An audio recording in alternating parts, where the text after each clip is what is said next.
Vida y filosofía de Parménides de Elea. Biografía. Parménides nació en Elea, hacia el 540 a.C. aproximadamente, donde residió hasta su muerte, el año 470. Se dice que fue pitagórico y que abandonó dicha escuela para fundar la suya propia, con claros elementos antipitagóricos. Algunos atribuyen la fundación de la escuela de Elea a Genófanes de Colofón, sin que haya verdadera constancia de ello, por lo que la fundación de dicha escuela ha de atribuirse a Parménides, dejando al margen la cuestión de hasta qué punto el pensamiento de Parménides puede estar influido por el de Genófanes. Parménides escribió un poema filosófico en hexámetros, del que conservamos la mayoría de los versos a través de Simplicio. Pensamiento. En dicho poema, luego de un proemio de carácter religioso, en el que el autor realiza una serie de invocaciones para conseguir el favor de una diosa no identificada con el objeto de poder acceder al verdadero conocimiento, Parménides nos expone su doctrina, la afirmación del ser y el rechazo del devenir, del cambio. El ser es uno, y la afirmación de la multiplicidad que implica el devenir y el devenir mismo no pasan de ser meras ilusiones. El poema expone su doctrina a partir del reconocimiento de dos caminos para acceder al conocimiento: la vía de la verdad y la vía de la opinión. Solo el primero de ellos es un camino transitable, siendo el segundo objeto de continuas contradicciones y apariencia de conocimiento. Y dice así: Ea pues que yo voy a contarle, y presta tu atención al relato que me oigas, los únicos caminos de búsqueda que cabe concebir. El uno, el de que es y no es posible que no sea. Es ruta de persuasión, pues acompaña la verdad. El otro, el de que no es y el de que es preciso que no sea. Este te aseguro que es sendero totalmente inescrutable. La vía de la opinión parte, dice Parménides, de la aceptación del no ser, lo cual resulta inaceptable, pues el no ser no es. Y no se puede concebir cómo la nada podría ser el punto de partida de ningún conocimiento. Es necesario que sea lo que cabe que se diga y se conciba, pues hay ser, pero nada no la hay.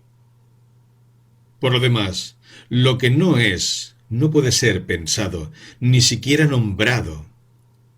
Ni el conocimiento, ni el lenguaje permiten referirse al no ser, ya que no se puede pensar ni nombrar lo que no es. Y es que nunca se violará tal cosa, de forma que algo, sin ser, sea.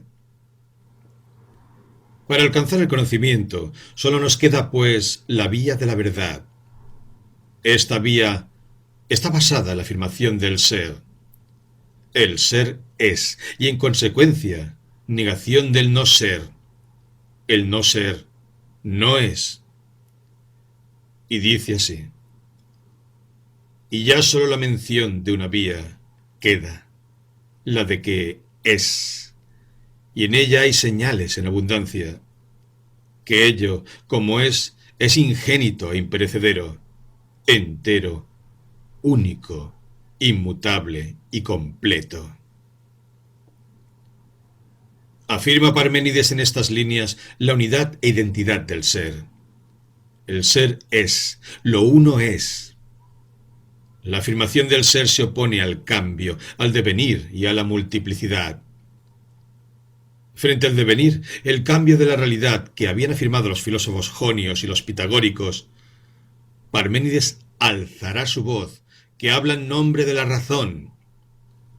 La afirmación de que algo cambia supone el reconocimiento de que ahora es algo que no era antes, lo que resultaría contradictorio y por lo tanto inaceptable.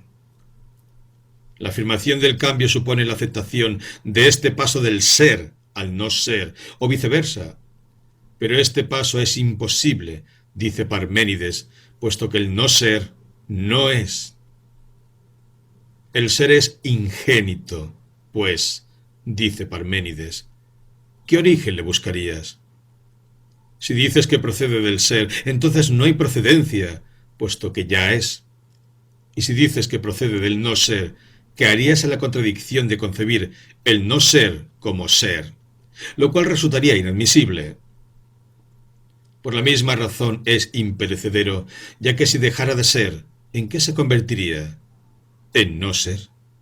Es imposible, porque el no ser no es. Así queda extinguido nacimiento y como cosa nunca oída, destrucción.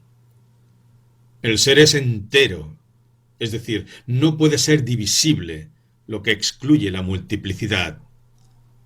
Para admitir la división del ser tendríamos que reconocer la existencia del vacío, es decir, del no ser, lo cual es imposible. ¿Qué separaría esas divisiones del ser? La nada es imposible pensarla, pues no existe. Y si fuera algún tipo de ser, entonces no habría división. La continuidad del ser se impone necesariamente, y con ello su unidad. Igualmente, ha de ser limitado, es decir, mantenerse dentro de unos límites que lo encierran por todos lados.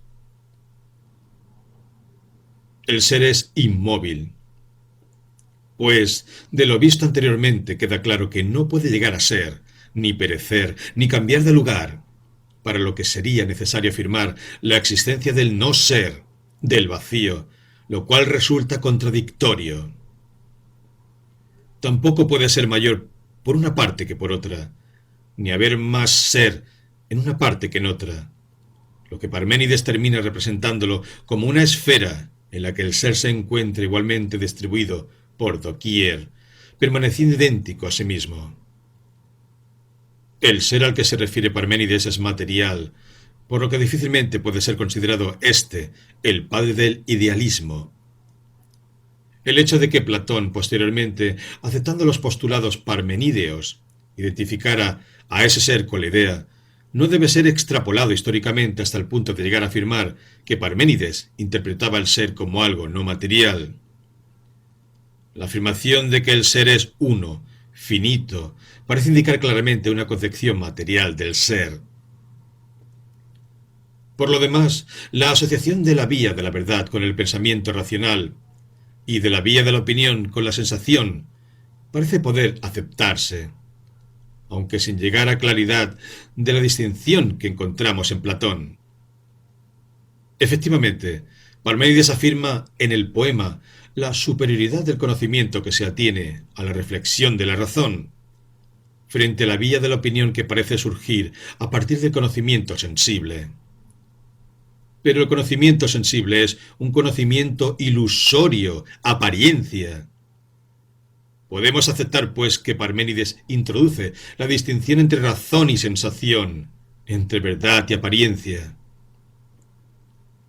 Tradicionalmente se ha asociado este poema con la lírica del movimiento, del cambio, cuya realidad había sido defendida por el pensamiento de Heráclito. Es probable que Parménides hubiera conocido el libro de Heráclito, pero también que hubiera conocido la doctrina del movimiento de los pitagóricos, contra la que más bien parece dirigirse este poema, especialmente si consideramos la insistencia que hace Heráclito en la unidad subyacente al cambio y en el papel que juega el logos en su interpretación del movimiento.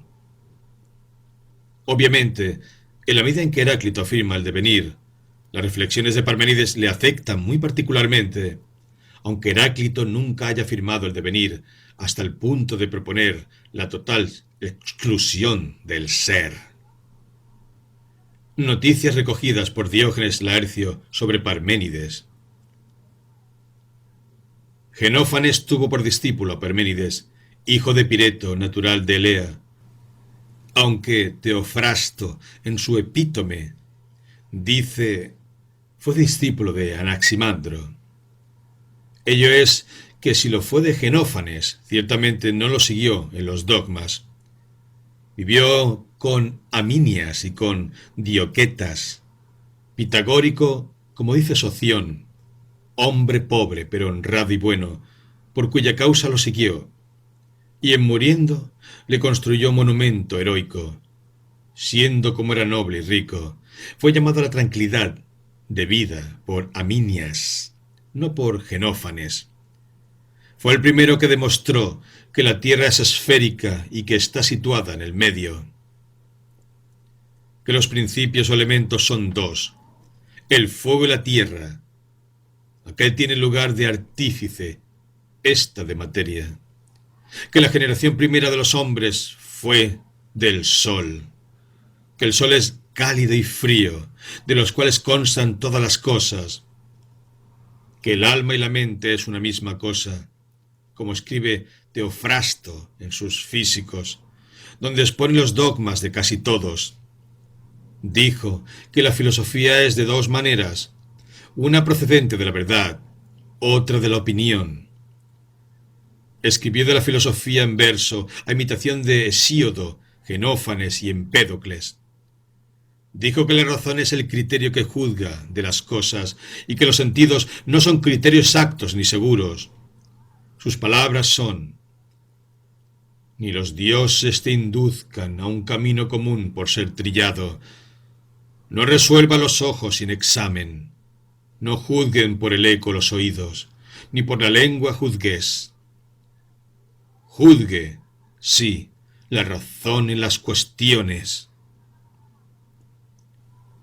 Diógenes Laercio, Vidas de filósofos ilustres.